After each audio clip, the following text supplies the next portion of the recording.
Hello, good evening. Welcome to Molten Live this Sunday evening, 3rd of March 2024. You're very welcome to join us, to sit back, to cuddle up, to find yourself a beverage and kick back while we chew over the last few weeks of stuff and things that have happened, and talk about synthesizers, we talk about modular, we talk about music technology. We generally chat about all sorts of things that you might be feeling about your gear or your music making, and generally mess about a little bit, I suppose. There's always the potential of music being made. I'm not entirely sure. Is that working? Oh yeah, no, that is working. So I might do that. Might not. But how are you doing anyway? How are you? I suppose that the main point of conversation this evening, is that coming up and down? Yeah, I think so. That should be able to hear me, I think. It was probably Synth East, although I feel like I've talked about it a lot, partially at the event itself, and of course with the highlight videos afterwards, that maybe we've had enough of that now, and maybe perhaps it's time to move on. Could be.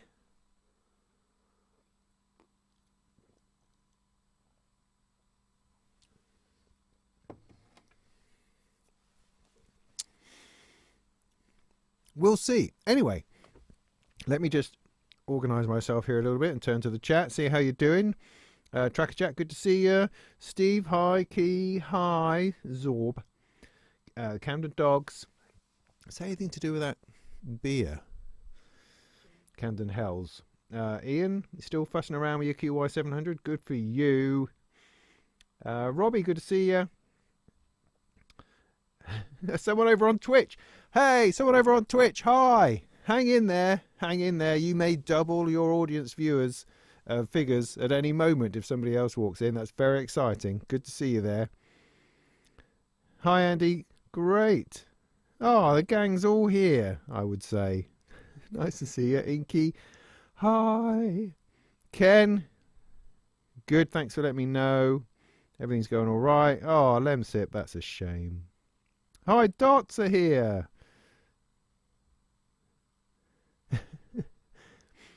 I didn't catch anything nasty, I don't think, particularly. I mean, I guess I wasn't pumping quite as many hands and talking quite so intently to as many people as manufacturers and people running stands did.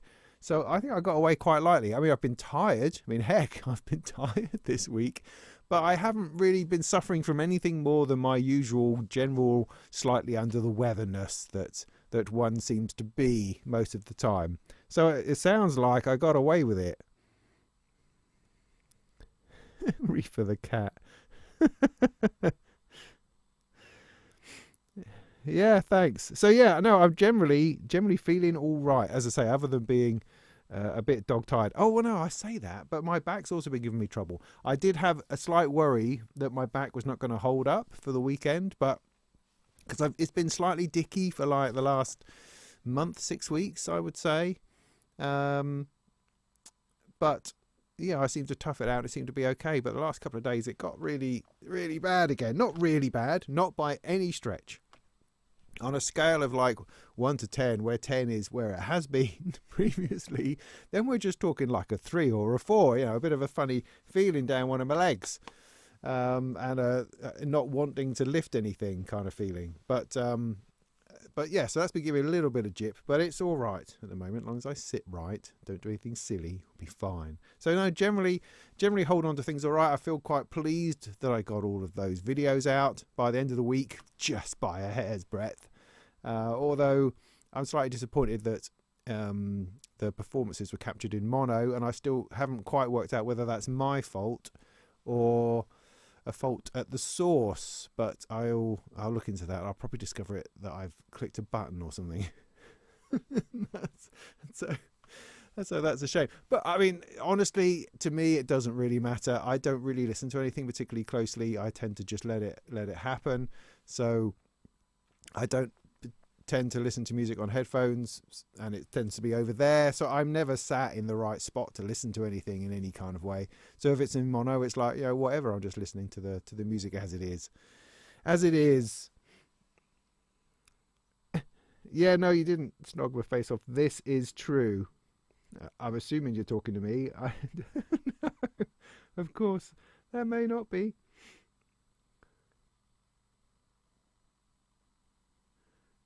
Hi, Grant from Norway. Hey, good to see you.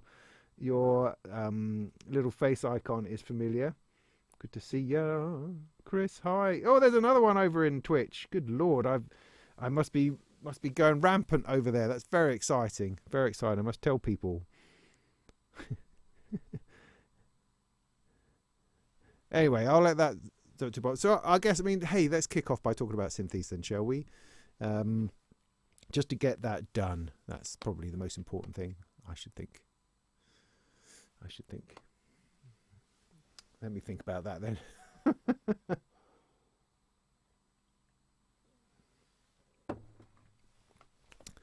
So yeah, Synth East was excellent. Once again, it was excellent. I can't quite believe we managed to pull it off. That everything seemed to go according to plan for the best part of it, as I can understand.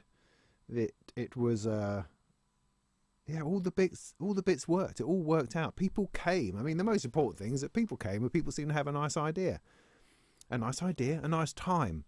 So that's it. That's all you're trying to do, really. And it was, I mean, it was stressful leading up to it, but when it actually started happening, you know, I mean, there's a number of things I had to keep in the air. You know, I'd rented a house for the performers to stay in. I had, you know, the Friday night to worry about, to do an introduction for, and I had to, you know, pick up the keys for the house, and people had to turn up, and I had to get them to the art centre on the Friday, and I got there with like 10 minutes to go, and poor old Mark from Electronic Sound was sitting in the foyer going, oh my goodness, I'm going to have to do the introduction. But no, we just swanned in, you know, like the rock stars that we are, and said, oh, don't worry, we're here now, ha, I've got Steve. Phew. And we'll go and find ourselves a seat. And from then on, really, it was just smooth. It was just smooth. I mean, I had 5 minutes to go meet Adam Buxton, which was nice before we started. Or was that between the film? I think that was between the film, yeah, and their bit, which was nice. And he's a lovely chap. What a nice man. He was very welcoming and accommodating, and really great to have him there. The film, the Sububnic documentary, was interesting. Certainly, it was a lot. There was a lot less music in it than I'd hoped. I kind of thought we would have a little bit more. I mean, I loved the sort of the ink oil drop visualizations. I loved those moments, and they had music with them, and I thought those were brilliant. I could do with a half hour of that rather than a couple of seconds and then back to this old guy talking about tape loops in the 60s. But it was interesting. It's just that I felt the second half was much better. Steve, bless him, he'd been up sort of all night at some other speaking engagement he had the night before, and he'd been drinking most of the afternoon, so he fell asleep during the second half. But he evidently needed it, because he was then totally awake and totally happening when he did his interview with Adam Buxton. So yeah, that was cool. So I enjoyed the documentary to a degree. It was a little slow, a little sort of folded in there. But the second half I thought was particularly good when they started performing and doing stuff with other musicians and talking about the music that he's sort of making now, as well as the stuff he did on Bookler. That was very interesting. And I was, as I said at the time, I was quite fascinated by the whole idea that he was coming at this from a classical point of view, from classical music, from music, I suppose, as opposed to pop music or popular music or culture music. This is coming very much out of places like John Cage came from, when you're creating and taking new ideas that are trying to fit within a very traditional music space.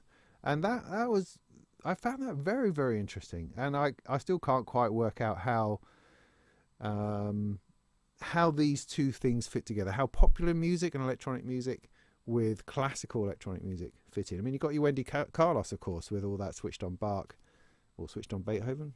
I can't remember. Which was classical, of course, and that comes from a classical tradition of reproducing that sort of music. But then you've got her Tron soundtrack. I mean, where that lands in more experimental music. But then is that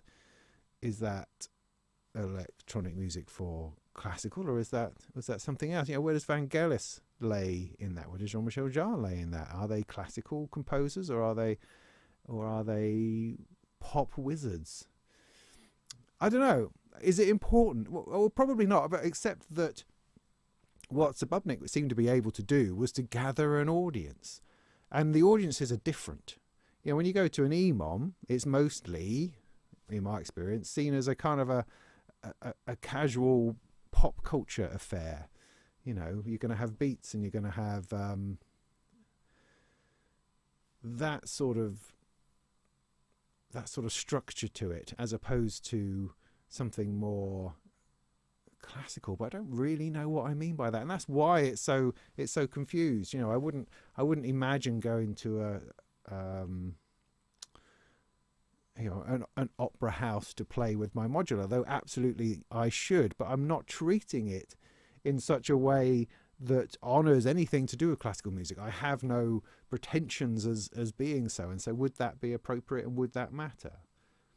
Would I expect, you know, polite applause as opposed to people losing their minds over the techno of it all? I don't know. It's just interesting. So that is the thing that's got my brain ticking over the most, is how we recognise those things. Is it important? How we define what we do in our spheres of where that happens. Fascinating. Absolutely fascinating. So then after that, we had Adam and Steve, which was brilliant. I had not expected Steve to talk about snooker quite as much as he did. And funnily enough, beforehand, we were talking about, he was saying, oh, I hope he doesn't ask me anything about snooker. And then he didn't. And then Steve laid on these anecdotes anyway. I think he was just sort of warming himself up, really. But it was hilarious. It was so funny. And Adam did a fantastic job of holding all that together. I thought it was brilliant. I mean, as I said at the time, Steve is such a massive influence, I think, on the modular scene. Because although he's not making videos on modular, he's not influencing in that way, he's an inspiration to us as someone who doesn't see themselves as a musician, but is out there flipping making music, releasing tracks, you know, releasing records and touring, and doing it in a serious way. He's not having a laugh. He's not just larking about. He's thinking about it and putting these things together. And it's really, you know, that level of intention is really coming out of what he does. And I think it's totally brilliant. And I find that enormously encouraging and inspirational. And also he's just a really nice bloke as well. And it's been an absolute pleasure getting to know him over the last couple of years. So that's awesome. That's awesome. Thank you, Steve, if you're out there. That was just brilliant. Your support for the Synth East project has been excellent. It's been a real rock for me, I think. And yeah, as I say, a really good laugh as well, which is great. So that was essentially the Friday night. We also had Luke Sanger in the bar, who I did speak to briefly, who seems really nice. He had a Norms thing, so he had the Norms box and a light, a grid of little lights that he'd programmed himself in order to interface with everything, and it was really nice, really chilled. So that was good. Had a few beers. Then what happened? Can't remember. I think we went back to the house, but I didn't stay up that late because I had things to do the next morning, which is a bit of a worry to me. So I went off to bed, which is not very party of me. But heck, I've got the whole weekend to worry about.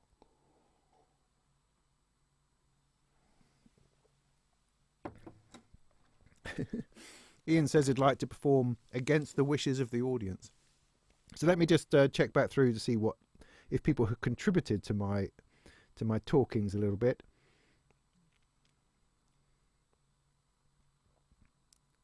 Yeah, got to that bit.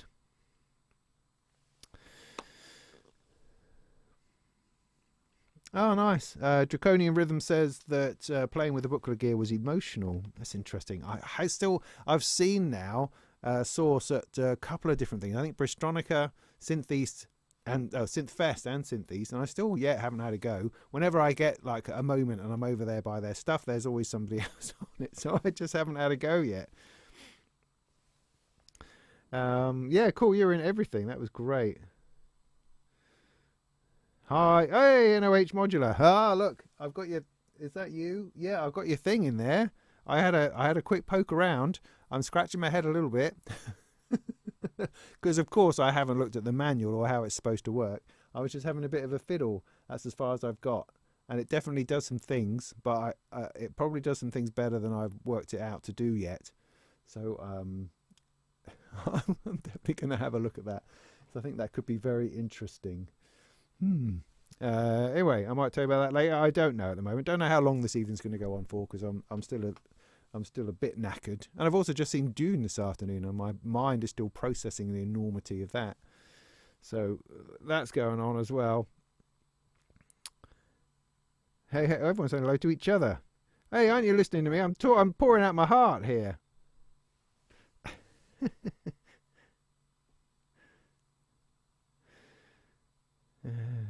Where are the nearest Emons down our way? Which is our way? I mean, my way. There's the one in Norwich next Thursday. Do you enjoy cryptic modules? Do you mean ones I don't really understand very much? Oh, okay. The Hikori, yeah, I've seen some of the Hikori stuff. I don't have any myself.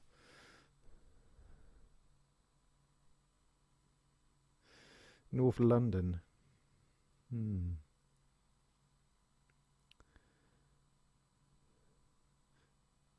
Okay.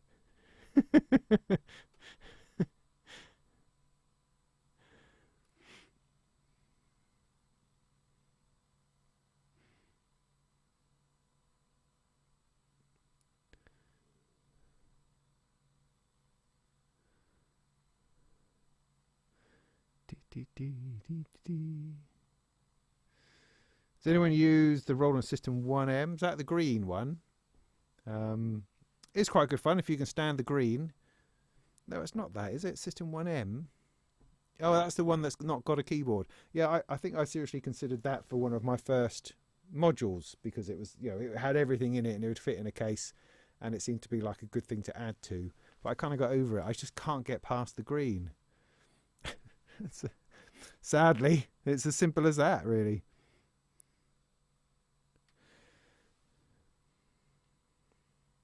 Dune or Dune 2? Dune 2, sir.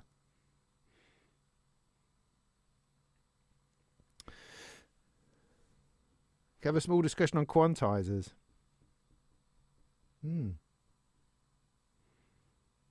Yeah, maybe. Yeah, remind me a little bit later. So, so yeah, that was a Friday night I was talking about. Yeah, so then, of course, it was a Saturday. And now the year before, last year, was the first time we did anything. And so I turned up Saturday morning, having not slept very much the night before because I was too kind of anxious about the whole thing because I just didn't have any clue as to how it was supposed to go. I kind of expected... I don't know. No, I didn't know what to expect. I didn't know whether the doors were going to be open. Didn't know if there's going to be people giving us a hand. I didn't know what people wanted when they turned up. I just didn't know how you put on a show. I'd got everything organised. I just didn't know how it physically occurred. And so last year we got through the doors. There was a bunch of tables. People started putting them out. People started putting their gear on it. And it really it became itself, all by itself, which I found completely remarkable and brilliant. And it made me realise that there are other people who actually want to make things work. Because, I don't know about you, but I've often found in my sort of professional life, I suppose, that not everybody wants to put the work in, not everybody wants to make things work nicely. Some people just want to fart around. And so I tend to find myself only being able to really trust myself to get things done, and so end up doing everything myself, which is horrible really. But I had so many experiences of people just not getting off their asses and doing anything that I just get used to it. You become accustomed to having to do the whole lot yourself. You know, that's one of the reasons I guess I work freelance and by myself most of the time. It's simply because it just seems simpler that way. Having to deal with people who don't really want to be part of something is just too much to bear. Don't really know what I'm trying to say really, other than to say that those sorts of feelings were completely dispelled with Synth East. It was just totally brilliant. All the manufacturers just turned up and did their thing, and that's what happened this year. So this year I came to it much calmer, much less anxious. I knew full well that the staff at the NAC were going to be brilliant, and that the manufacturers would turn up, they'd grab a table, put it where they're supposed to, and get set up. And that's what happened. Totally brilliant. Everyone just getting on with it. You know, trying to put the tables in the right place, shifting around a few people a little bit. As it turned out, we sort of were able to make space for one more table than we thought, and so that was really helpful in getting the Synth Club to have their own table rather than sharing it with Barry on the Emon table. So that all worked really nicely. It was a bit crowded in places. I mean, had we thought about it for a little bit more, I could have just pulled those, you know, the tables that are over on the right hand side, could have pulled those in a little bit just to make that less of a bottleneck. Could have done a bit of that. There's Nobula had this big banner, this banner that was up, but where their table was, it was right in front of where you would stand to watch at the back. Sort of, there's on this the bit that you come through the door, it's sort of raised up, and there's a railing, excuse me, and from there you can watch the stage. And Nobula were right in front of that and had this big banner up, so you couldn't see the stage. So thankfully Jason was quite happy about putting that down, and he suggests that I need to have like banner rules, because there was a couple of other banners about the place. AM Synths had one, for instance, that didn't look quite so easy to lower, but didn't need to be because they were against a wall somewhere else. But there's the potential of that really being in the way, and maybe it's simpler just to say no banners or something along those lines. Is it important? I don't know. I think everybody visits every table. And that's one of the things, because I mean, it's not a huge show. We've only got about 25, 26 tables worth of stuff. But what I think we found is that people would just go round and round all day. So, you know, they'd have one look round, and then they'd have another look round and maybe stop and talk to somebody, and then not be able to talk to somebody else. And so they'd go round again, go and get a cup of coffee, and go round again and go round again. So, you know, a lot of the same people moving through the space, which is completely fine. I'm not complaining about that. It's just sort of interesting. It's not the sort of show that you would just walk around once and leave. I mean, I guess if it was a free show, then perhaps that's what people would do, people coming off the street. But that's not the sort of vibe that it had. It has this sense that you turn up and you're there for the day, whatever it is that's happening. You're there to enjoy that. I mean, I think because we were running performances through the day, I think that's part of what keeps people there. It's an interesting thing. I think it's a nice thing. They're having the performances throughout the day in the same space, because it definitely breaks it up. It gives the manufacturers a break. It gives the noise a bit of a break, and it brings it back to what's ultimately important, which is the making of music and being creative. And that's quite brilliant. Quite brilliant.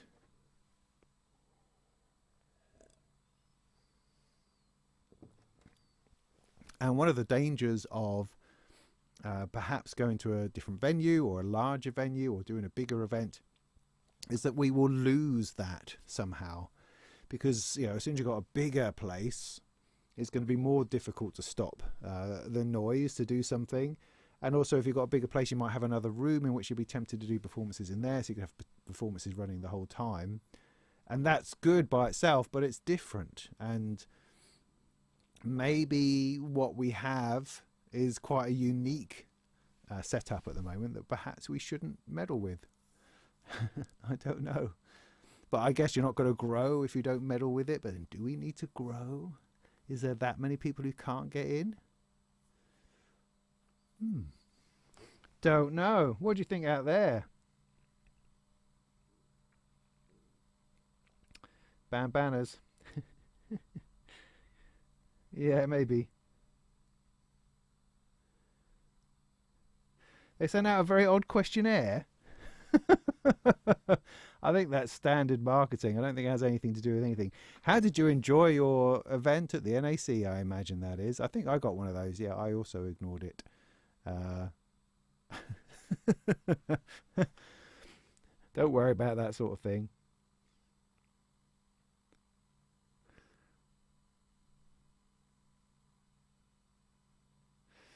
The music on Dune 2, I have to say, was extraordinary. I didn't think, I thought it was okay on the first one. You know, I'm missing the big boom, ding, ding, ding, ding of the original with, what's it on guitar? Toto, is it? Is that right? I'm trying to think now. But the piano bit, ding, ding, ding, ding, ding, ding, from the David Lynch. Because I mean, you know, straight up front, just so you understand where I'm coming from, I adore the David Lynch Dune movie. You know, that, for me, I saw that before Blade Runner, I think. And it was absolutely the most ultimate sci-fi I think I'd ever witnessed and experienced in my entire life. And I thought it was just the most extraordinary thing. You know, coming off the back of Star Wars and things like that, I thought it was just mind-blowing. And I've watched it a gazillion times. And in fact, very recently, I was just directed to a place I haven't looked in very deeply, but I downloaded it, which is like this 3-hour version of the original David Lynch Dune, which has got all of these deleted scenes and missing scenes and extra bits put into it, which apparently follows along more upon the lines of David Lynch's vision for it, because as we probably know, the theatrical cut was not what David Lynch wanted. It was, from his point of view, a complete disaster, which is a shame because, as I say, I really, really like it. But apparently there was a lot taken out to get it down to be a bit more palatable for regular people, or so the producers thought, which is a shame. But anyway, I adored that movie. I've seen it relatively recently and hope to see this longer cut soon, whenever I can find the time to squeeze it in. So that's always my point of reference. I mean, I've read the book multiple times. You know, I know the source material quite well, and I appreciate that the David Lynch vision is very different from the book. Although it follows the main themes, there's a lot of stuff that he invented for the movie that just is nothing to do with what the book was about. Blah, blah, blah, blah, blah. Anyway, so I also loved the soundtrack. I loved the soundtrack to that first movie. So when Hans Zimmer came along to do the next movie, I thought, oh, yeah, okay. it's going to be plenty competent enough, but I didn't know that it's going to quite have that moment of lift and inspiration that music did from the first one. However, in the first movie, I thought it was all right, a bit like Blade Runner 2049, 48, whatever it's called. The second Blade Runner. Very much like that. I thought it was a competent, well done job, but nothing that's really going to set my hair on fire, you know. This second one, the second movie felt even slower than the first. You know, it was like treacle getting through it. But I mean, just the best treacle. You know, it was warm and gooey, and the sound that went through that, the pads on that movie were just extraordinary. I mean, all the sound design was amazing, and for a Villeneuve film, that can sometimes be a bit hit and miss, I find. But this time around, it was great, and you know, we were washed out of the theatre with the pads at the end, and you could still hear them through the walls of the toilet, you know, just being gooey and oozing everywhere. So there was some extraordinary music in there. But again, I couldn't hum you the tune or anything, not like that. Ding ding ding ding. The guitar on that and the piano on that original theme.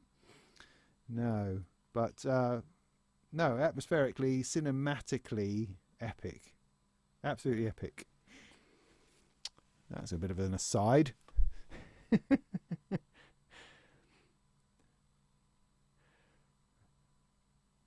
Right. Ban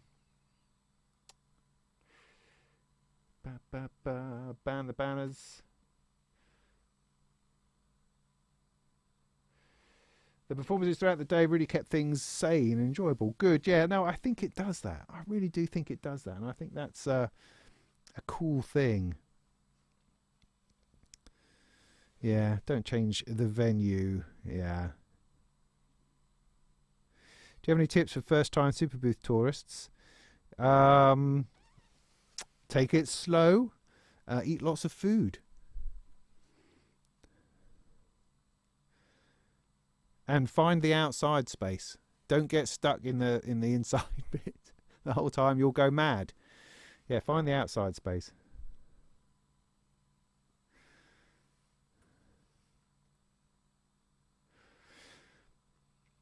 Yeah. Well, yeah. I mean, when people are being flaky, yeah. I mean, I'm not talking about anyone recently, particularly, or in our community or anything like that. It's just previous experience with people who, yeah, because some people are just doing their job, and just want to get on and get on to the next thing, and that's all right. I don't blame anyone for just marking time and doing just enough to get through, but it can be frustrating sometimes. But hey, whatever, everything's good. Everything's good.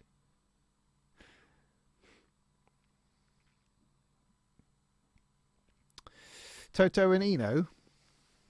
Yeah, that's right. That's right.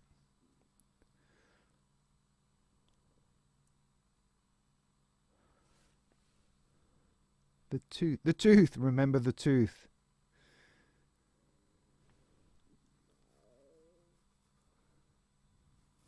Yeah, I was too young to see Blade Runner. I was only 12 when Blade Runner came out, whereas I was 14 when Dune came out, which means I would have probably seen it when I was on video, on VHS, when I was about 16, 17, I think.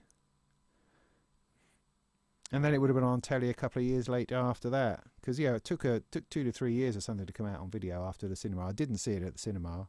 I don't think. No, it's definitely a television thing, because I watched it a lot. So I would have taped it off the telly and watched it over and over again.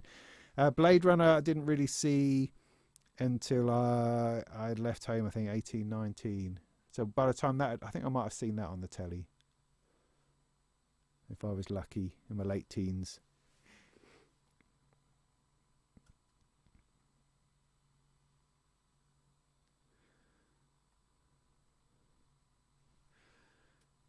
Toilet ooze.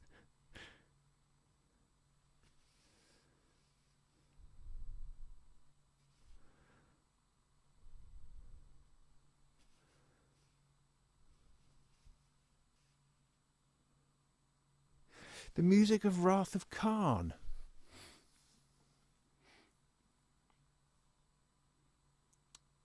I mean, I quite like the Star Trek music, because I don't, to be honest, I don't recall the music from Wrath of Khan being distinguishably different.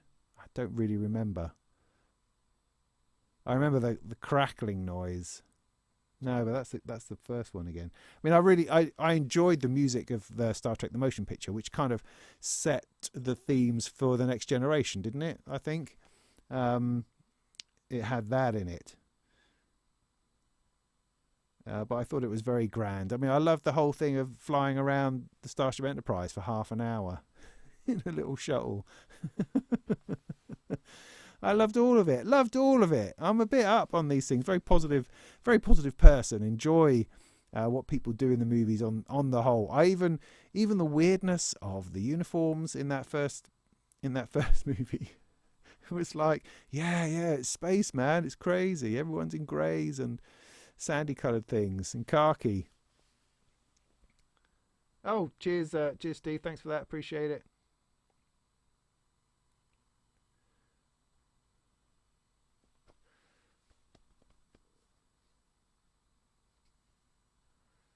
But Steve, this is the point. Have had this conversation more and more lately. Is that the voiceover version is the most authentic version? You have to have seen that, and this I think is very important for anybody who doesn't quite understand this out there in TV land. Is that if you watch Blade Runner for the first time without the voiceover, then it's going to be a very dull film.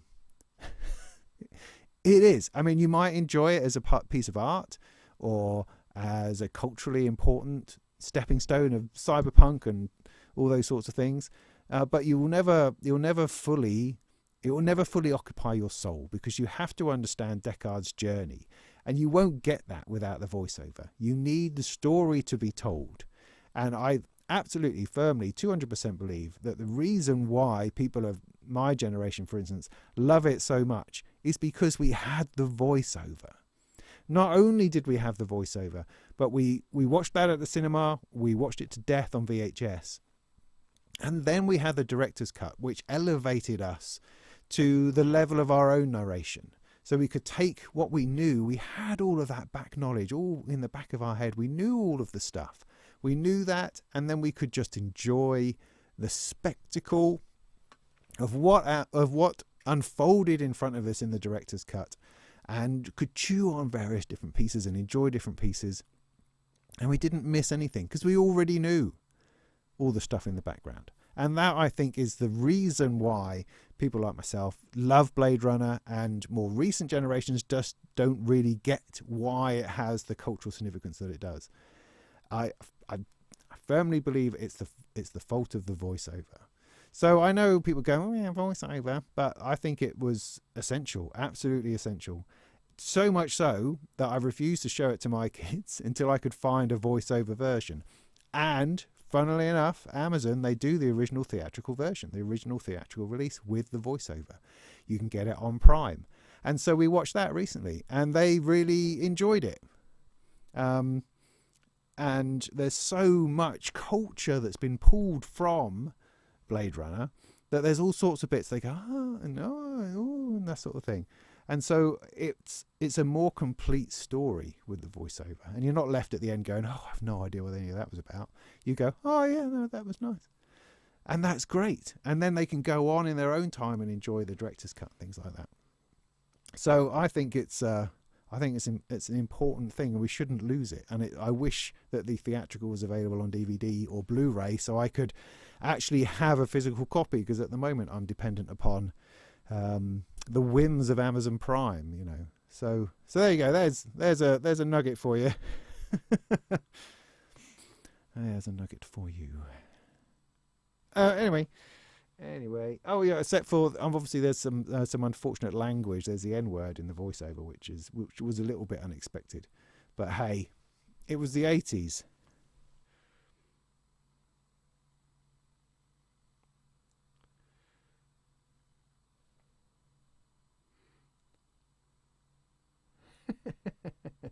Is it an earworm?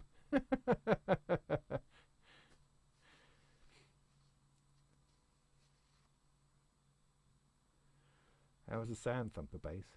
It was alright. I didn't see it in IMAX. I saw it in a regular cinema screen.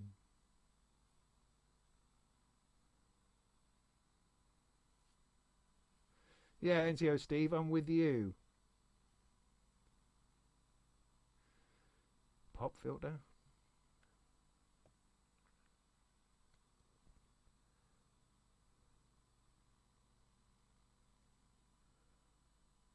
Yeah, so I think you'll get where I'm coming from, is what I'm saying.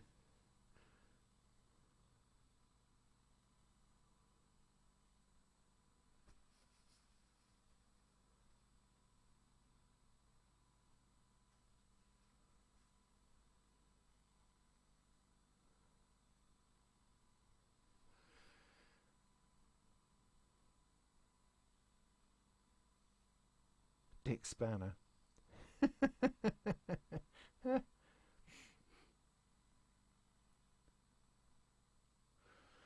I thought best voiceover was Danger Mouse, wasn't it?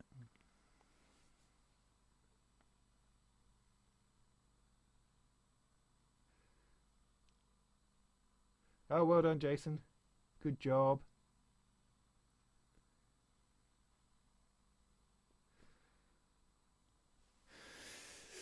So that was the Saturday daytime then. So that went off nicely. The patch offs were good.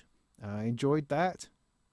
I think. Yeah, no, enjoyed that. It's a great thing to do. I hope we're able to continue it going, because it's slightly odd and it's a bit stressful getting it together in the first instance, because it's a difficult thing to explain to people, because you want it to to be a patch off between you know, relatively competent people, people who know what they're doing. It's supposed to be all star. I mean, want it to be something that people would want to see, if you understand what I mean. But it's a difficult thing to ask people, because people who you want to have in it are the sort of people who normally would expect to get paid for things, and that creates this kind of sort of tension because it's difficult to. Well, I mean, the whole thing is difficult. It's a difficult pitch. If you're going to somebody who's a professional musician who performs with modular professionally, and you say, "Look, I'd like you to spend an entire day with us for free, where you're going to play for 15 minutes with someone you've never met." Does that sound like fun? Sound like a good use of your time? Yeah, it's a hard one, and so it's been quite difficult trying to find people who are up for it. I think when they get the hang of it, once they understand what it's all about and what we're trying to offer is this fun day out, which will involve a bit of modular making, music making, which is fun, in a great community of people, then I think it becomes a lot more interesting and worth being involved in. And I hope that people in the future that I get around to asking will see it that way. But I absolutely appreciate that it's a tricky thing to try to sell. Even to people that a little bit, So but yeah, we did great this year. I think everyone gave it a really good go, and it was good fun. Well received and worth doing. If we can do that every year, that would be brilliant. I mean, it would be easier just to book acts to play. I think there's plenty of people who have offered their services to play, but I think trying to do something a little bit unique, a little bit different is worth the hassle, worth the stress of trying to convince good people who deserve to be paid that it's a fun community thing that's worth being involved in.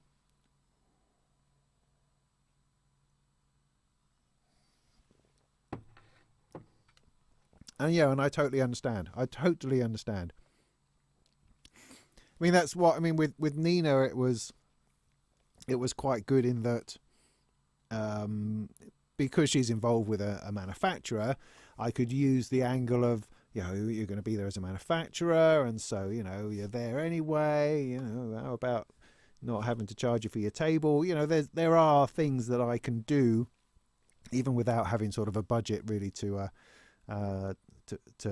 pay people. So that sort of worked out really well. So that was certainly one way of doing it.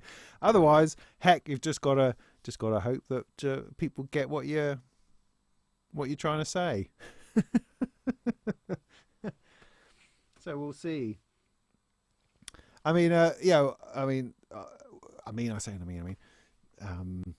did ask a lot more women. Unfortunately, they just weren't able to do it. Either they didn't understand what I was trying to ask, or couldn't quite get the hang of what on earth I'm asking them to do. So what I'm trying to say is that we do have a diversity problem at Synth East, and for heaven's sake, it's in Norfolk, by which I mean it's a very, very white county, and so diversity of race as well as diversity of gender is a bit of an issue. I don't have any immediate solutions for that. I think that I think there's a lot. I mean, I could spend a whole evening talking about gender in music technology and synthesizers and that sort of thing, and I don't think there's necessarily room for that just at the moment. But I think we all lean into the stereotypes, and I think that particularly with my generation, we come from a level of sexism over in the 1980s and 1990s, which we carry with us, which kind of dictates how we're supposed to behave and dictates largely how we approach our interests, which are different. Whereas I think there's newer generations coming through for whom that's not such an issue, and it's a lot more mixed. But because of the weight of men within this industry, it makes women very, very cautious to become involved and embroiled in a hobby such as this, I think. And I think that's going to take years to change. I think, hopefully, that we're in a situation now more than ever where we're a place of welcoming as opposed to creepiness. That is something that I do hope. And so hopefully that will improve over time. And I'll just keep on asking. I'll keep on asking and hoping that we can broaden the sort of range of things that's on offer. Because, I mean, going into what is something that's become plain to me going into the evening. So what we had, all day, we had, Barry kicked us off, and then we had Tristan, both of which were brilliant. I'm so pleased they came. And then we had, 5 guys and Nina. And then in the evening, it was more old guys. So the whole day, performance-wise, except for Nina, was old white guys. That's not great. That's not great at all. Last year, we had Lula York and we had Nick Colt-Void, who was the headliner. We actually had a little bit more going on. So, yeah, got to try harder on that. And just to say, women performers, if you're out there, then, please say yes. Please say yes when I ask, perhaps, or make yourself known to me so that I can try to make that happen, because that would be great. Anyway, going round in circles with myself a little bit in a ham-fisted sort of way.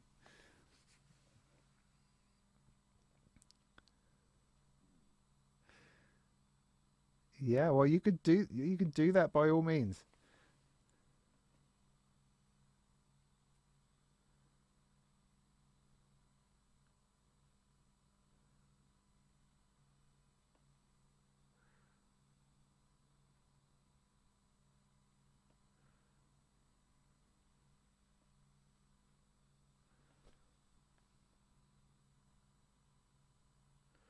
Oh, great, Robbie. Thank you for that. I appreciate that from the floor. That's cool. Thank you for that. That's encouraging.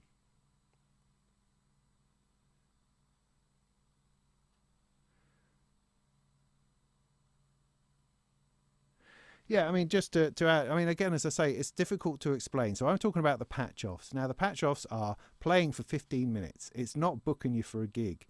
The evening, people are paid money, for the evening. Absolutely. Blancmange cost however much they cost to pay to play. Similarly, Friday night, things were paid for. It's just the community thing during the day, because it needs to have a community feel to it. I don't, and I really want people to come to play, to be part of that community, rather than being booked to play a 15-minute gig. That's not quite, that doesn't quite sit right. And I know perhaps it should. Perhaps I just should throw cash around and say, hey, here's £500, come and play for 15 minutes. Maybe that's the way it should be. That just doesn't feel right for me yet.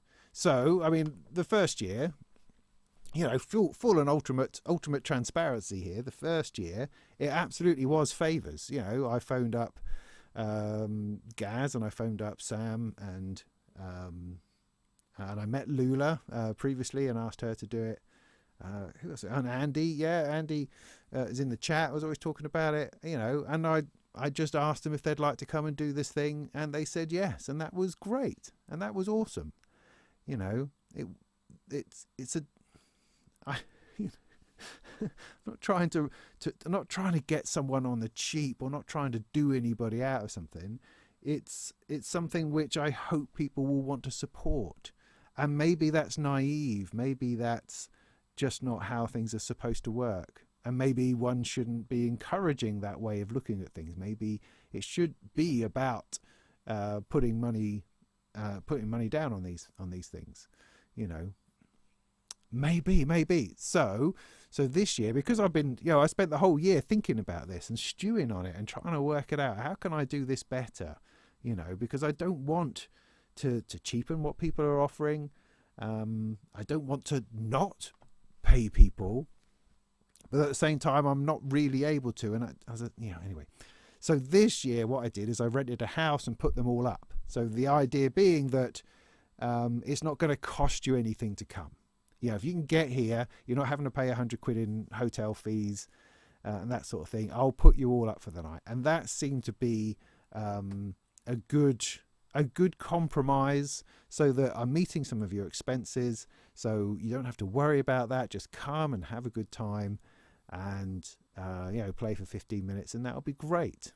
So that to me feels like a good balance. But I know it's still not as good perhaps as it could be. It's just that I don't know. It just feels that it would be a different thing once I start, paying people to be there. Do you know what I mean? Pardon me. I don't know. I mean, I'm making this up as I go. I'm not some kind of promoter. I don't know what the story is, So that's just my thoughts on it. And that's not going to work for everybody. I absolutely understand that. And I'm not trying to, as I say, I'm not trying to do anybody out of anything. That's really not the angle. And maybe I need to do more. I don't know. I'll think about it again for next year, and I will take advice and see what we think. But heck, it was a great time.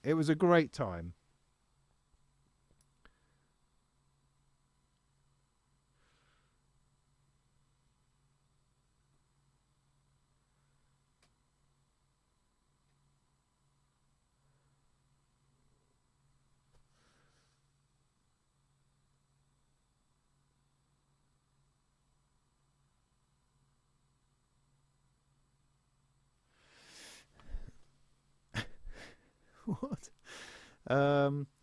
So yeah, no. If you know other performers, let me know. I'm always happy to hear from people who would be interested in playing. That's fine. That's completely cool. Always happy to hear.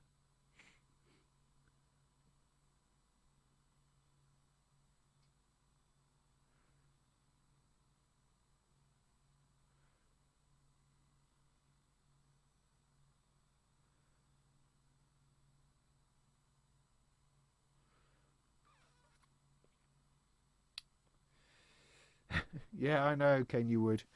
But would you be able to play after a couple of pints and a sausage roll? That's the question.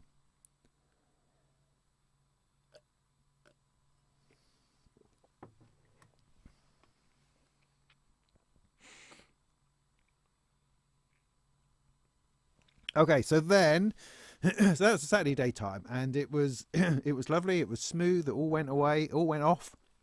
Everyone seemed happy. I heard that people sold a load of stuff, which is great. Had a really nice time meeting people. And so it was super. And then we had the evening where we had myself, Mylar and Gaz did a bit of a jam. And that was great. That was really good. I mean, those two are excellent. I mean, Gaz on those drums, just fantastic. I don't know what he's doing. He seemed to be moving a lot. There seems to be a lot going on, and there's a fantastic bunch of percussion coming out. But how he's affecting it all, I have no clue. No clue at all.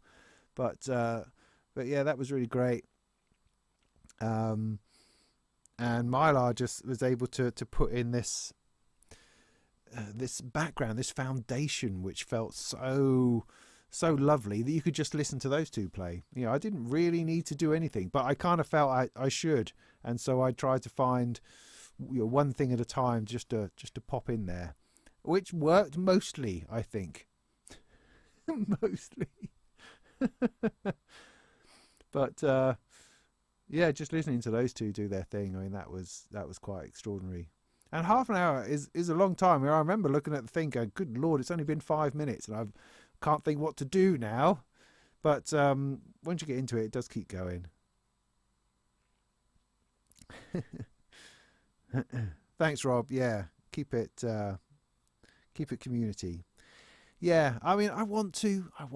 I just appreciate that it doesn't work for everyone.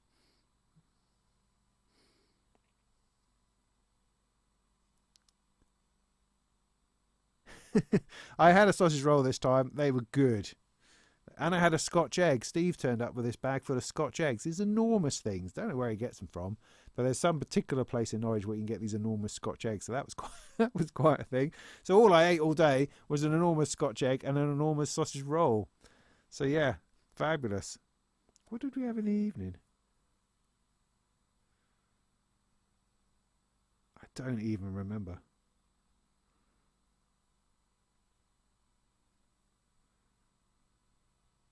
No, can't remember. Did we go somewhere? Must have gone somewhere.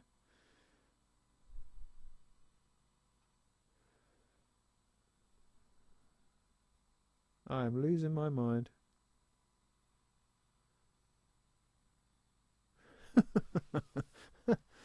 No. Anyway, so what are we on to? So yeah, Saturday night. Was good fun. So we played our bit, and then I think I was in the bar for most of Ultramarine. But I hung around for a bit of it, and that was really nice. They seemed to be nice, really nice guys. I had a chat with them afterwards as well, and they seemed lovely. They were really up for it. And listening to their set back on the recordings that we got, it was just gorgeous. Just a really nice stuff. They had a lot of great stuff out on their table. Thoroughly enjoyed all of that. It was great seeing Finley Shakespeare, who was knocking around for doing his bit with Blancmange, and then Blancmange were great. They were very, very sort of singular level of energy. It's like quite full on from Blancmange. There's no like journeys of going up and journeys of coming down. It's all like one sort of level. And Finley was like pumping out these tunes, just quite extraordinary, absolutely amazing. But I was knackered, so I wasn't able to stay to the end. I sloped off back home, back to the flat,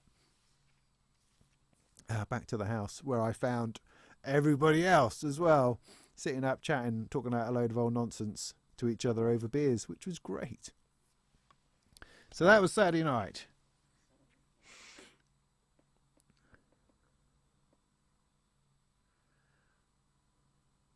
Yeah. No, and that's some good thoughts, Kent. Thank you for that.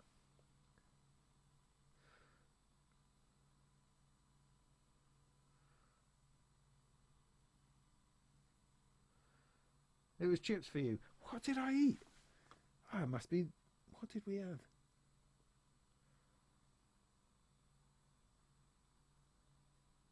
I really don't remember.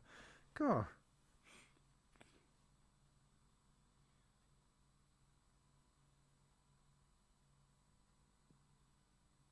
I don't know.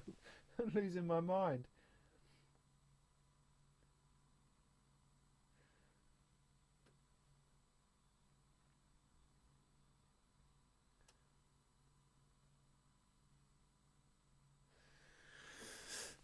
Cool. And then it was Sunday. And Sunday was a little bit different. Sunday was this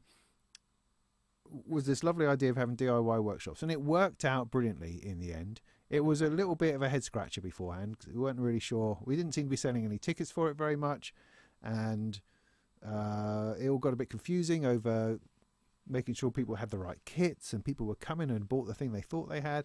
So there was a little bit of an organisational headache that I think we can do better next year. Not that anybody really noticed, but at the end of the day, we had a dozen people, I think, more or less, squeezed into Electronic Sound HQ over in Capitol House, which was fun. It's a nice little place, nice little office with some workbenches and bits and pieces. And what I think was really nice about it was simply that it was chilled. It was relaxed. It wasn't part of the main craziness of the show. It wasn't trying to be on at the same time. It just had it completely its own vibe.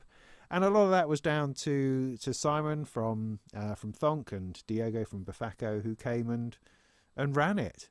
I mean, again, they didn't need me to look after it. I mean, I was there because I felt that was important, and I made people cups of coffee and got some biscuits in and crisps and stuff, and were completely happy with that. And they were fiddling about with their soldering, and that was great.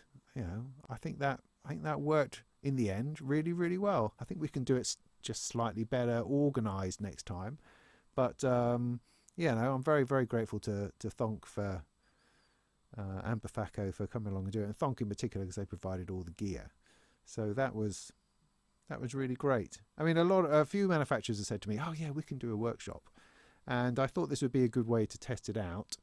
And up until the actual day, I was thinking, "Oh man, maybe it's too much work for too few people or too little gain. Maybe it's just not going to be worth it for people." And to have more manufacturers involved in that would just mean, more people staying around for longer, with not having many people taking them up on it. But I don't know, but it did really work out in the end, and I wonder how we can sort of solidify that a bit more for next year. Don't know, gonna think about that. But it was nice. It was just a nice time.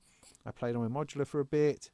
Gaz and Jason and Fiona turned up, so yeah. And that was that. It was a very chilled way to finish what was going on. So yeah, cool. So that was that. That was Synth East. It was great. It went off. It was a success. Got a meeting about it tomorrow, just talking about the numbers and what worked and what didn't, all those sorts of things, and sort of can put it on ice until, I don't know, 6 months time or something. We'll take it out and have another look, see where we are and see what we should do. So that's great. So thanks, enormous amount of thanks to people who came along. That's just brilliant. Come and spent your time. Had some really great feedback, so it's been really super. I'm very proud of how everyone did, how everyone contributed. It's fantastic. It's a brilliant thing to put on, and I really do hope that I can continue to do so, because it's just flipping worth it. I think so. Two experts go against it at the clock. Yeah.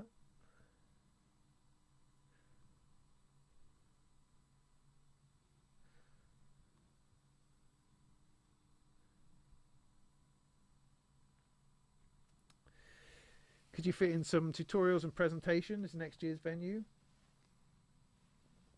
Don't know. Because there are, of course, there's other things you can do. You can have interviews, you can do seminars, you can have presentations from manufacturers. Super Booth has a whole auditorium full of stuff going on all day, as well as live performances in other places. So that there is definitely a way you can flip it to a much bigger event, where you have separate halls for things, and it becomes a different thing, I think, and that can still be good. I mean, Bistronica does that, and that can be excellent. So nothing's off the table as such. But I kind of think if we do it exactly the same next year, that would be no bad thing. No bad thing at all. But I wonder what we'd do on the Friday night. See, that would take some thought. Don't know.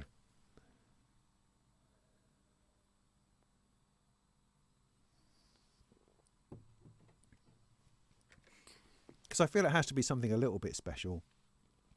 Because you could do sort of an EMOM style evening with a series of performers, but then those sort of things already happen, and because a lot of us are the sort of people who would do that anyway, I don't know. I think we need to aim to have something that's interesting and of high caliber as best we can. Something that we wouldn't normally see, I think is kind of key, perhaps, behind some of the thinking. We will see anyway. I don't need to think about it for another 6 months, so I don't think I will. I'll let that go for now.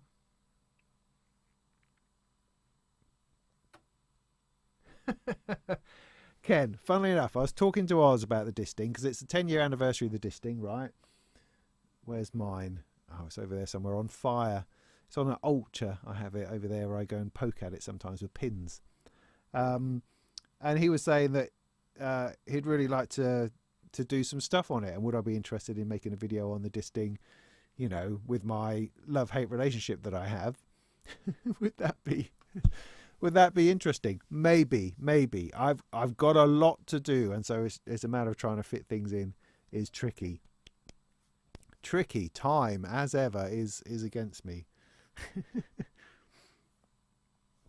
It's like, for instance, I got a bloody synth sitting over there that is supposed to be out tomorrow, and I think Bo's releasing a video on it tomorrow, and it's like there's no way. I've only really just had the time to set it up over the weekend to have a proper play on it, and there's no way I'm getting a video out in time, which is a shame. It's sometimes nice to actually get something, to do the work and get it out on release day. That sometimes feels good, but I have to put up with the fact that that's probably not going to happen. Besides, I've got it plugged into the Chroma console, which I also want to do a video on, and so I don't know which one I'm concentrating on at the moment. To go, oh yeah, I'm going to fiddle with this one. Then say, oh no, I need to fiddle with this one. So, yeah. Well, yeah, the trouble ones has. I mean, another thing I needed to make a video on is this. It's the output bus, DivKid's new module, which is great. What a great idea. I mean, good, solid idea, particularly with his stereo strip. I think that goes really well. I just don't have an immediate place for it, and that's I guess part of it. And it also doesn't need a whole lot of explanation. I mean, this video's gone really well. It really tells you about it. But I'm trying to work out exactly where best this fits, where I can make best use of it. What is it? It's like a mixer without a mixer. It's a what would you call it? A summing mixer. That's the word I'm looking for. Summing mixer. So you've got 6 stereo inputs. One of them could be switched to line level. And no level adjustment or panning or anything. You do that in the strips coming into it. So you've got just stereo stuff coming in that then gives you a stereo out. So it's simple, easy way of. I mean, it's probably really good for using if you've got a bunch of little mixers you use in your system. That's the way that I envisage myself seeing it.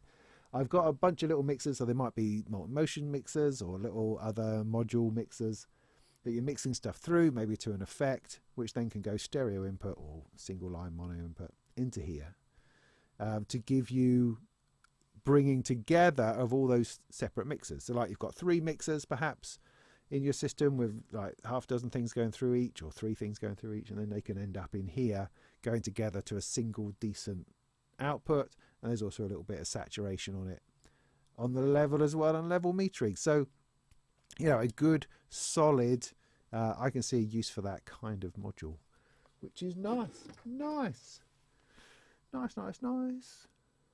Yeah. Cool. So somebody asked about quantizers.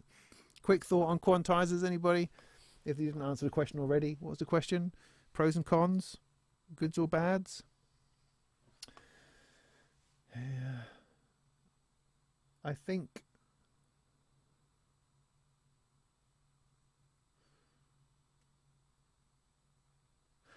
quantizers can it really depends on what you want. Quantizers can be complex beasts, or they can be really simple. It really depends on how you use them. I tend to use them really desperately simply, to the point where I don't really know what half the features on the thing is. So the quantizer I like the most at the moment, and this changes, is my one here from Centre Village called the SQT. It's a 2 HP, I think. Yeah, 2 HP quantizer. It's just got CV in and out, trigger in and out. It's got a mode switch, which I can't remember what that does, but you can essentially step through scales and it lights up the little sort of keyboard on the front to tell you what the notes are going to be. Just simple, brilliant, totally brilliant. I just run the Turing machine or something else, something random through it, and it creates a tune. That's it. That's all I want, really. I know there's plenty of others that will do transposition and or 4 things at once, and those are also good, but I tend to have them scattered around. I got another one here, a mosaic quantizer, which is so a 1U one, and I like that for the ARP. So it's got an arpeggiator inside it that you can set going, but I like the fact that it's a keyboard sort of set here in this orientation. It's very easy to see what's on and what's off. So that's a simple, there probably is, you probably can transpose it, but I can't think of, of how one does that. Otherwise it's pretty simple. There's one by Tenderfoot Electronics, which has got like 4 channels that all follow the same scale, but you've got you can put 4 signals in it. So if you just set the overall scale, and then you've got your bass line and your arpeggiator and your melody line, whatever, all going through it, so it's all following the same bunch of notes just in its own way. And I think that's pretty clever. That's a good way of rather than having 4 individual quantizers, which there is an ADAC one that I think that does that. This is just one scale, but 4 throughs that's going through being quantized, which is quite nice. The other one I've used a lot is, I can't see it. Is it that one? Yeah, look at that. Is this fella here, the micro scale from IntelliGel. Again, very simple. You can just press on the buttons that you want it to do, and it has a lot of stuff in here that I've never used, like, again, transposition and scaling and stuff, intervals, roots, all sorts of stuff. I just stick on the notes and play stuff through it. So it really depends on what it is you're trying to do with a quantizer. But so from my point of view, I'm doing really simple shit. And so that's why it works for me, because it's just simple. So, I mean, I could do, if I had 4 of these Centre Village ones, that would be sorted. Although, I mean, it's something I really should get into a little bit more. I should get into a bit deeper, because then I can do something more structured, more song-like, rather than just playing the same thing over and over again.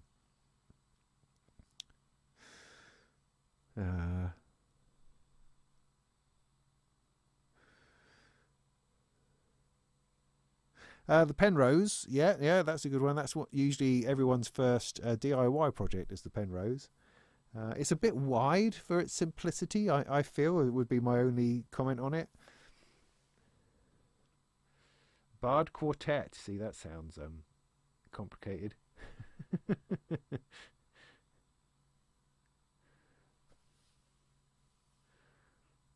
What's that 4-channel quantizer? Well, there's an ADAC one, as I say, and also there's the Harmonaig from Instruo. There's the Tenderfoot Electronics one, which is sort of 4 channels.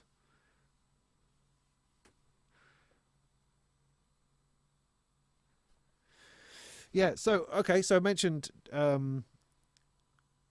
DIY, and I talked about in the Molten Music Monthly how I'm trying to do a little bit of reassessing at the moment. I mean, I seem to be constantly reassessing. It's like it's serious procrastination, because rather than actually doing anything, I just keep writing up my timetable again, redesigning the timetable and thinking that's a good thing to spend my time on. However, I've had a bit of a change recently, which is that I've let Gear News go. I've decided that Gear News is just sort of no longer working for me in terms of the time it takes me, the headspace that it takes up, and ultimately the rewards I get for that. It's been out of balance for quite a while, and I finally had to decide to let it go, which is a bit worrying, because I now have a bit of a hole in my finances. But hey, I'm going to stuff it full of drugs, I expect, and that'll all be fine. So it is an opportunity for me to have another to reassess where I'm at, what I'm trying to do, and how can I do things better. What I like about having left Gear News is I suddenly have a lot of space in my head, and when I sit down at my computer, I don't have 100 emails to go through, and I don't have a dozen Discord messages about potential things I need to be writing about. So there's a whole lot of noise that I feel I've just very quietly put to one side and put down, and that is a huge relief. I mean, I've thoroughly enjoyed my time, on the whole, my time at Gear News. It's been incredibly useful to me. It's been very, very helpful. I mean, it was 2016, I think, when that first started. So that's like 8 years. And, for most of those years, that was bang on. It was great. And it's been a great experience. It's been great learning how to write in internet speak, in SEO equivalent transition flipping words. All that kind of nonsense. So that's been great. And I've learning about WordPress and back end and SEO, all those things, and keeping up with the news has been good. But it's also come to the point that I just feel saturated by the monitoring of social media that I have to do, and keeping up is it takes work, and it takes time, and it takes headspace to remain on the edge of these things. And of course, that's useful to me, because when I'm doing my Molten monthlies, I need to know what the news is and what's new and what's interesting, and for myself, I like to know what's happening. But there are limits to that, and perhaps I think that calming some of that down and letting some of that go is going to be no bad thing for me. And so what I found this past week, even though this past week has also been me kind of trying to relax after Synth East, trying to just sort of come down again from the level of work that we were doing. So it's been an unusual week. So it's not only been trying to relax, it's also been very, very quiet, because I've turned off all of these different streams of news and interaction with the Gear News team. So it's been interesting. It's been interesting this week.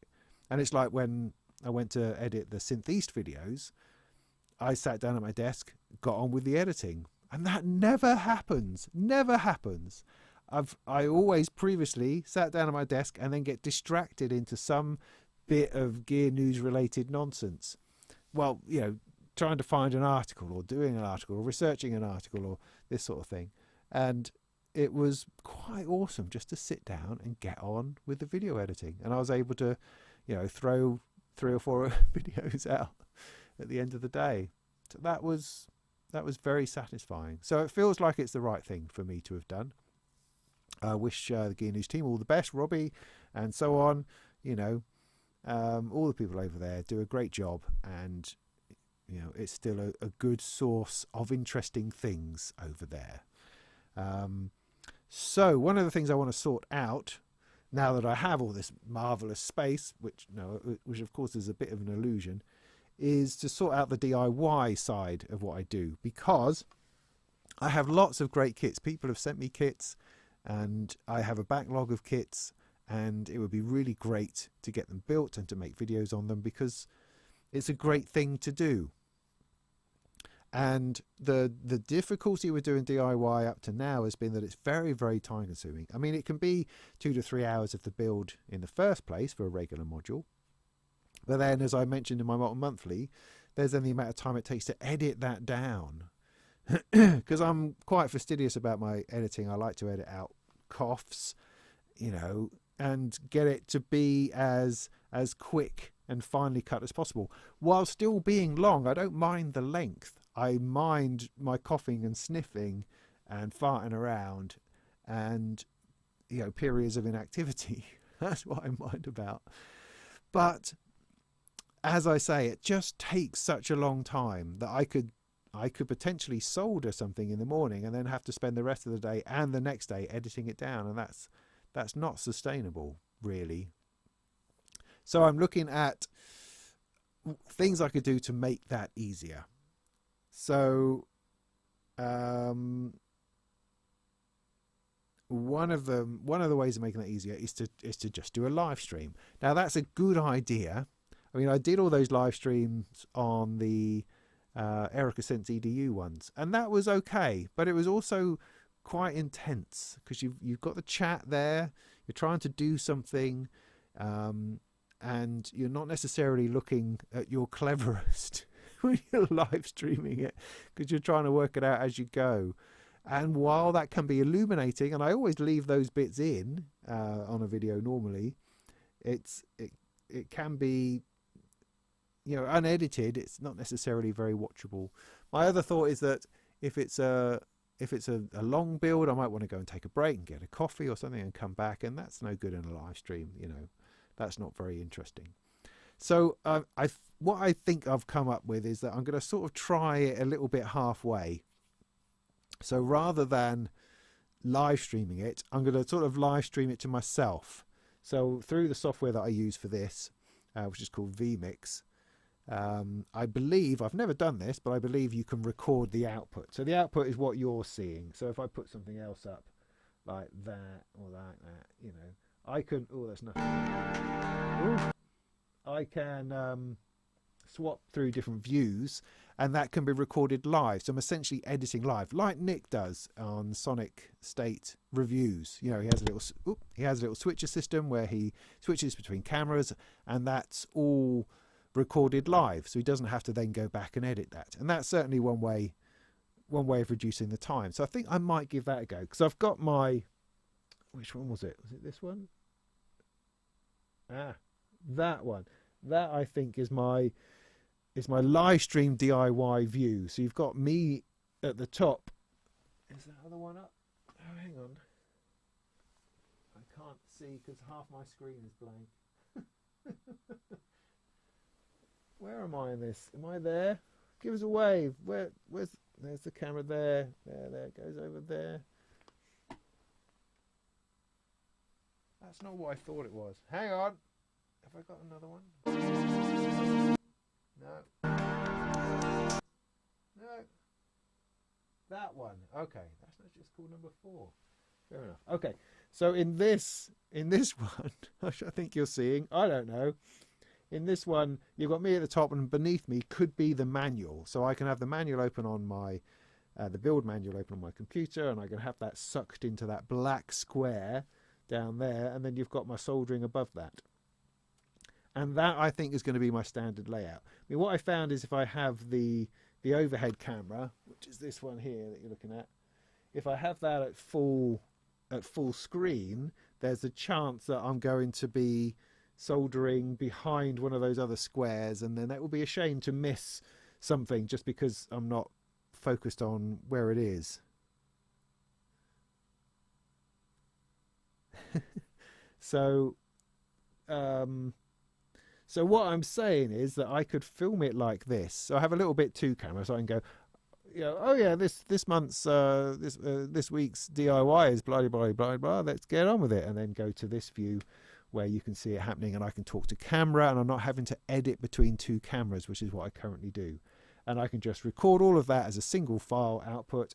I can give it a once over, so I can cut out like toilet breaks or bits where I've broken something or not worked something out, and then so I can have it to some kind of reasonable size. I could even go into the long soldering sections and, you know, time lapse speed those up potentially just to shorten it further. I'll have to think about that. But I could record it like that and essentially upload it, and it's done. And maybe that's the better way to get through these DIY projects that little bit quicker. That's the plan. Any comments on that? Let me know.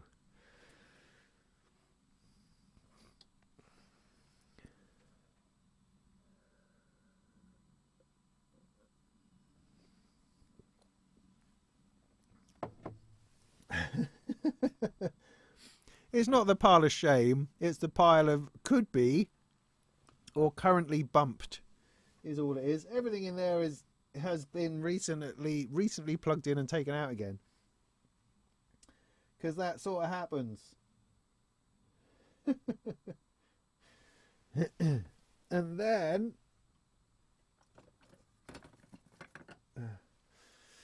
I also have a backlog, of course, of reviews that I need to do. Things like the Mojave, the poor old Qubit thing. I've had this for ages. The Trinity, which is here, the Modbat one. I've had that a year. That's just painful. You know, this is part of the problem of being freelance and doing things for free, because people don't pay me to do reviews, because I have a complicated relationship with reviews. Then, because that payment obligation isn't there, things can sometimes take a long time. If I either find them hard, like this one, or I'm just not that into it, like the Trinity. And so it takes a bit of an effort for me to push myself into my professionalism mode and just get the bloody thing done. That is also something which I hope to do. So, as I say, at the moment, I've got a bunch of DIY to do, and I've got a bunch of proper reviews to do on modules that I really need to get through and clear out the way. But I've got some fun stuff too, like the Chroma console. I want to do a video on that because I've done my sound on sound review now, so that's good. I'm now free to make a video on it. Got that synth there that I'd like to make a video on. So those are fun things. I've had a couple of other blinder ideas. Oh yeah, Steve gave me this enormous sequencer. I can't remember the name. The Klee sequencer, is it? Which is a kit that he got, or a mate got, or something, that I've never had a chance to play with. So he thought I might like to build it. But it's a big chunky thing, so that's quite good fun. Might have to give that a go. Oh, I've also got to troubleshoot the Deckard's Dream, like I said I was going to. It's endless. Plus, I have no end of writing to do, because even though I've left Gear News, I have other writing gigs which are that bit more interesting and profitable that I've been neglecting because of Gear News, that I can now get into. But that also means that I can't be making videos at the same time. So this coming week is going to be a writing week. I'm going to have to just go. It's just going to be all writing this week. So I've got a lot to catch up on because of Synth East and recovering from that. So that's the plan for this week, I think, is just to write. And then I'll try some of this DIY. I'll try some of these other videos. Oh yeah, I need to do a video on that thing over there. I'm so sorry. I will get it done. Yeah, lots of stuff. Lots of that. Yeah, I've had a few people say that they don't mind live streams DIY. Yeah, and I appreciate that. I just don't know. I don't know. I think I don't know. I think if someone is trying to build the same module, they would appreciate a chapterized video with a little bit more thought and less aching spaces of nothing happening. That's my feeling on it. And also, I don't have a time when I can really do it. So it's like I don't have a free evening. There's always either kids I've got to take somewhere or myself I've got to take somewhere. So it couldn't be an evening. I don't have a free evening in which I could do it. So it'd have to be during the day. And then that means the only people who get to enjoy it are our friends in Australia or things like that. Everybody else would be asleep or at work. So I don't know that it would be fruitful doing it as a live stream. If I had a spare evening that I could do it like once a week, then that would be great, but I do not. I just simply do not. So, oh look at this, nearly 10 o'clock. I'm probably going to bring it to a close. No. You have to time lapse. Is it called time lapsing when you're speeding it up? Because time lapsing to me always means you slow it down. No, it doesn't. Yeah, it does. Does it?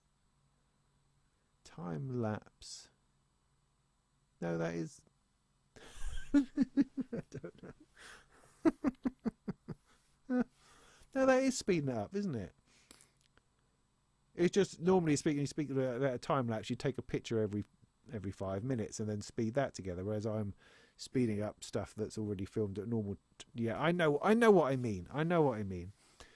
So anyway, what's cool about time lapsing is you stick in a bit of music, so it was a nice sort of musical interlude. I quite like that.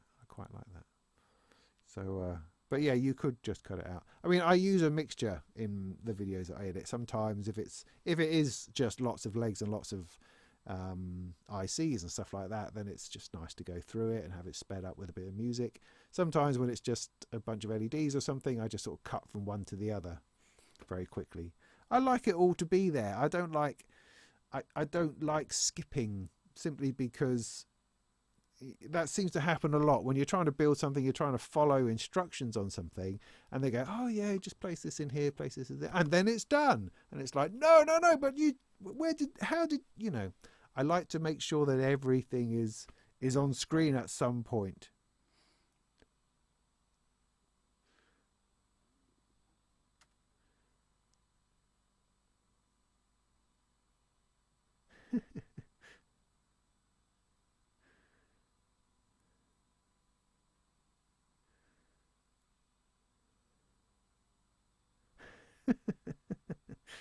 Yeah, no, I think you're all probably right. Anyway.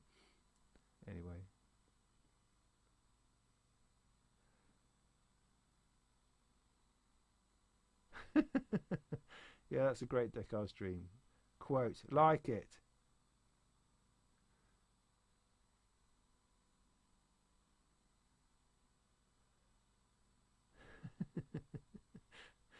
There's always hope, Ken. There's always hope.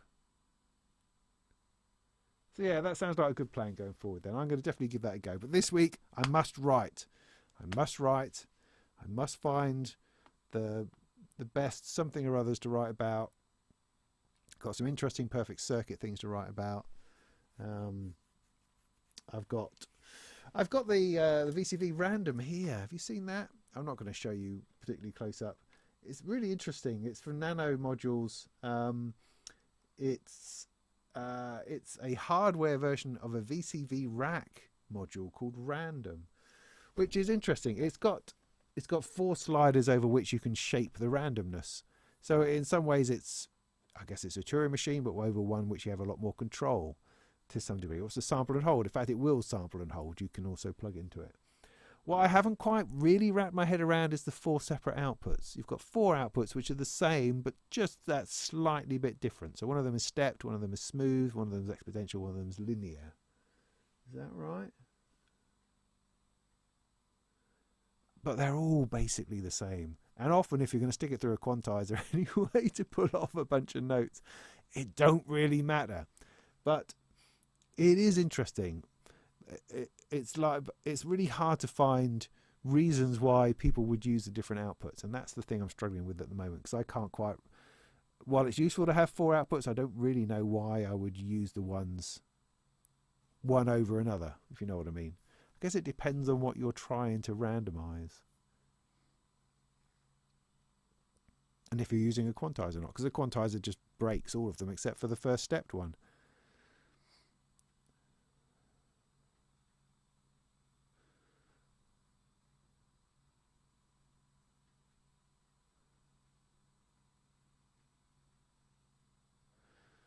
Valerie Singleton?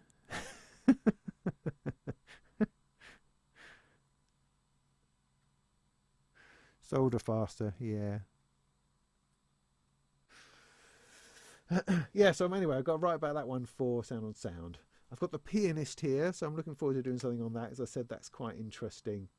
Once I've got the hang of what on earth the interface is trying to tell me. What is that a chord? When's that coming out of? Why is that doing a thing? Yeah, interesting. I've also got the new Bafako Pony VCF, which is not official yet, but it was at Synth East. So I kind of feel like I don't have to not talk about it. I've just not got to over talk about it. But it's cool. I'm not going to tell you anything about it. So that's nice. And also up here on my rack that you can't see is the what I think is the final prototype of my next module, which is exciting. Hope to have it ready for Super Booth. Am I going to Super Booth? Probably. More than likely. Probably. I think so. Not quite sure in what capacity yet. How I'm getting there. That kind of thing. But probably.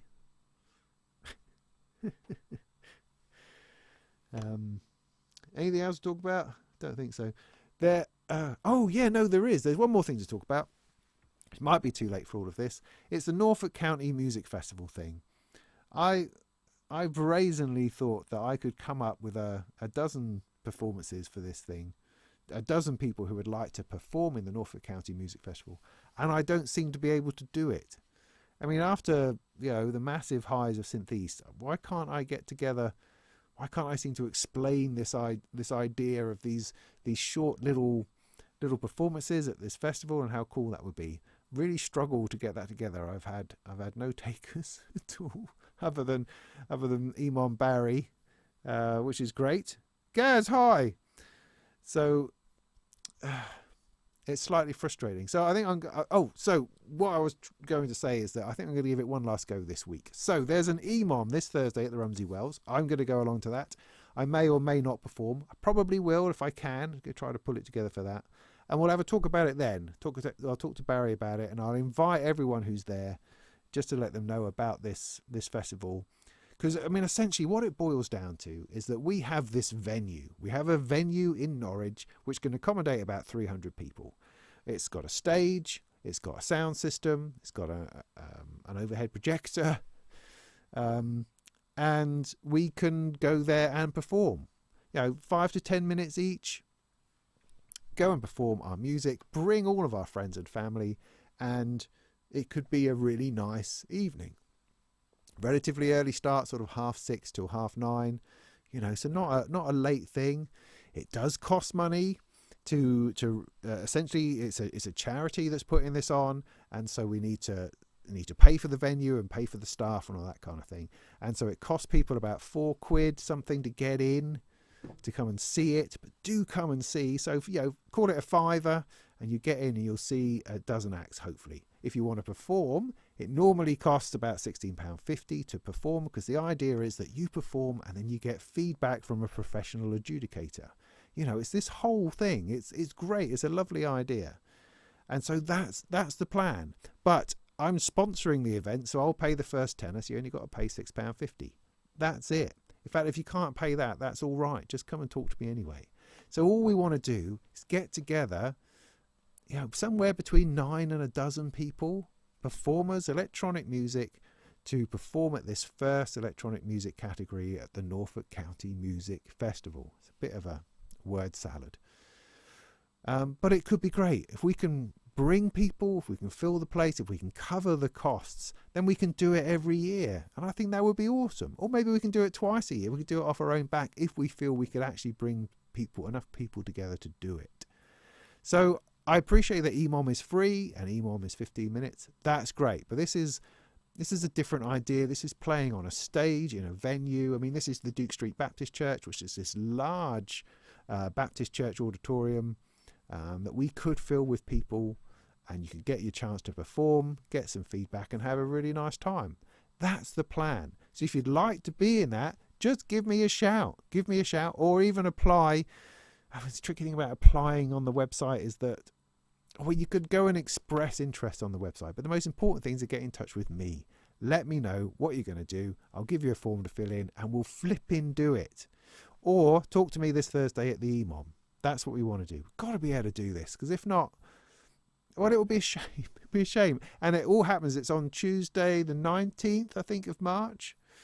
You know, it's only a couple of weeks away, but I've really got to nail it down this week if we're going to do it, or we're just going to have to let it go and maybe try again next year if I'm lucky. But it'd be really great just to get some people together to come and do this. So do think about it. I don't care where you're from. Don't have to be from Norfolk. Obviously, you know, it's only for 5 minutes, 5 to 10 minutes worth of performance. And we also need an audience. That's also important. So even if you don't want to perform, please do come. And I'll try to make more and more of a fuss about this as we get closer to it. But I need to get it together now. So if that's of interest to you at all, and it will just be fun, come and play. Come and play. It'll be great. Don't worry about the money. Just come and play. And we'll have a good time. So yeah. So that's that. And if not, I'll see you at the EMOM on Thursday. I think that was the last thing I wanted to say. Otherwise, I think Jason has finished his video, so maybe a good time to pass over to him to show us his Synth East video. That might be good. Anything else? Any other business for today? I'm trying to think about. Oh, it's 303 day. Look at that. No, I hadn't noticed. I used to get excited about such things.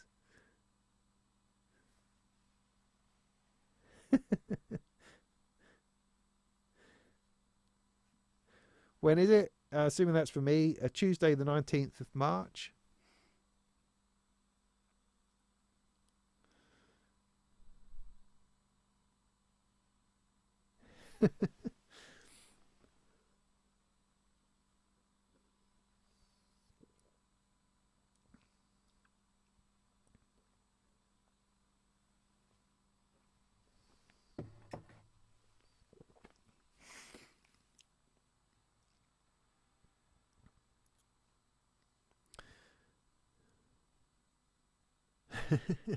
Yeah, so Jason, pop your link in the chat to your channel if you're allowed to do that. I think you can do that, and then people can pop over there for your Synth East video. That'd be great. So I'll wind this up then in that case.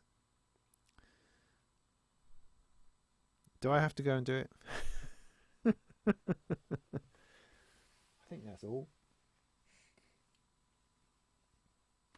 I think that's it.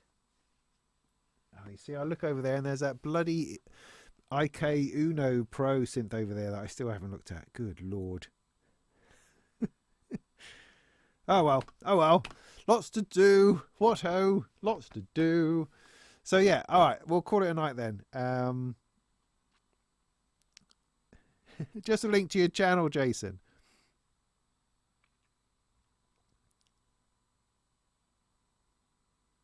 Well, what I certainly can't do is mention that that Gaz and Steve are launching a whole new record label called Rack Records on the 4th of April in the Cube at Bristol. That's exciting. So yeah, Gaz and Steve had this idea of creating a record label for, I mean, principally, I mean, obviously it's entirely up to them what they stick on it. But as I understand it, the idea is to use it as a way of releasing largely improvised jams, the sort of thing that we do in the patch off and that sort of thing, because that's definitely the vibe that they're going for. Gaz and Steve Davis playing together, trying to come up with just this sumptuously improvised interweaving of modular systems and capturing that and putting it out there for people to enjoy. It's fantastically exciting. So they're launching that, so Gaz says, on the 4th of April over in Bristol. Fantastic. Sounds like a load of fun.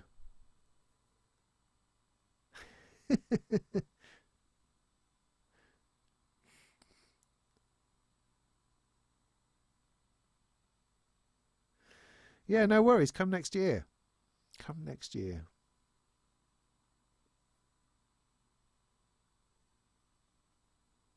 Electronic conversations. Yeah, that's a really good way of putting it. Cool. So, yes, as I say, this week I'm going to be writing, and then I'm going to try to come up with a different patch again for EMOM. Maybe I'll go full techno this time. Maybe full acid is the way to go.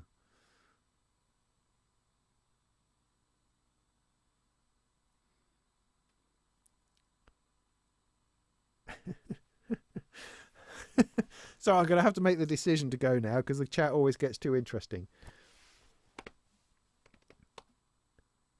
Yeah, well, I think they should release, Rack Records should release a cardboard picture of a lady covered in packets of peanuts. I think that's the true 80s vibe going there. That would be great. Thanks, Gaz.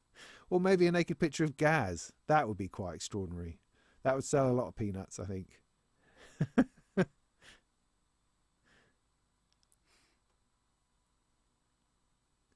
Great. Right. I will let you go. I'm not going to play anything. In fact, I'm even going to turn it off. So I'm not tempted to get into a jam or nothing. So I will turn on our exit music, and I will see you soon. Thanks very much for being with us this evening. It's always an absolute thrill to chat to you people and to talk about this stuff. It's great. It's therapy for me as much as anything else. And I will see you soon. Take it easy. Just got to find my button. Hang on a minute.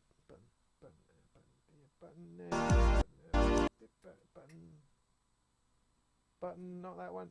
Yeah, we found it. Woo.